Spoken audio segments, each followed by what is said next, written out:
आयुर्वेद के अनुसार बार बार पेशाब आने की समस्या शरीर में कफ और वात के असंतुलन के कारण होता है। पेशाब में समस्या है, यह बात समझने के लिए उसके रंग के बारे में सही ज्ञान होना पहले जरूरी होता है, क्योंकि यह गंभीर बीमारी का संकेत भी हो सकता है। पेशाब का रंग हल्का पीला होना सामान्य बात है और इसका मतलब है कि आप स्वस्थ हैं। लेकिन अलग अलग परिस्थितियों में शरीर अलग प्रतिक्रियाएं देता है, जो पेशाब के रंग के आधार पर जाना जा सकता है। पेशाब के रंग में किस तरह का बदलाव नजर आता है, यह बेहद महत्वपूर्ण है।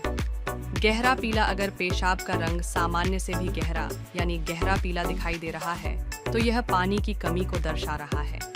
इस स्थिति में आपको अधिक से अधिक पानी और तरल पदार्थों का सेवन करना चाहिए। लाल रंग: पेशाब का रंग लाल होना यूरिन में रक्त की मौजूदगी का सूचना हो सकता या फिर अवांछित तत्वों का। अगर आपके साथ ऐसा कुछ हो रहा है तो आपको किसी विशेषज्ञ के पास जाने की आवश्यकता है। इसकी जांच करवाना बेहद जरूरी है, क्योंकि यह रक्त किडनी या मूत्राशय, गर्भाशय, प्रोस्टेट ग्रंथि के कारण या फिर रक्तमेह के कारण हो सकता है। गहरा लाल या काला रंग: इस तरह का पेशाब का रंग अनगिनत स्वास्थ्य समस्याओं का कारण हो सकता है। यह लीवर की खराबी, लीवर में गंभीर संक्रमण, हेपेटाइटिस, ट्यूमर, मेलानोमा, सिरोसिस या अन्य गंभीर समस्याओं के कारण भी हो सकता है। नारंगी रंग: इस तरह का रंग अक्सर पेशाब में तब नजर आता है जब आप किसी दवा का सेवन कर रहे होते हैं या फिर आप प्राकृतिक सिट्रस एसिड युक्त पदार्थ का सेवन करते हैं। इनके अलावा भी अगर आपको पेशाब का रंग कुछ नारंगी नजर आता है तो जांच जरूर कराएं। पेशाब की मात्रा के ऊपर भी पेशाब की समस्या होती है। आदमी कितनी पेशाब करता है, यह उम्र और मौसम के अनुसार बदलता है। बड़ों में 24 घंटों में पेशाब की सामान्य मात्रा 1 से 2 लीटर होती है।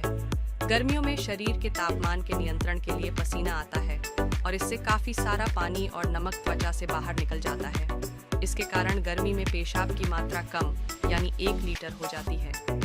यूरिया: शरीर से बाहर निकलने के लिए इतना पेशाब निकलना एकदम जरूरी है। सिर्फ किडनी ही यूरिया बाहर निकाल सकते हैं, कोई भी और अंग नहीं। सर्दियों और बरसात में पसीना काफी कम आता है, इसलिए पेशाब की मात्रा ज्यादा होती है। 24 घंटों में करीब 2 से 3 लीटर तक पेशाब आता है। बच्चों में पेशाब की मात्रा बड़ों की तुलना में कम होती है। अगर वयस्कों में 24 घंटों में पेशाब की मात्रा 500 मिलीलीटर से कम हो तो यह स्थिति अमूत्रता की स्थिति है। इस स्थिति को पहचानना जरूरी है। यहाँ हम सामान्य पेशाब की मात्रा और रंग के बारे में बात कर रहे हैं। उसमें कमी या अधिकता और रंग में बदलाव ही पेशाब संबंधी समस्या का कारण होता है।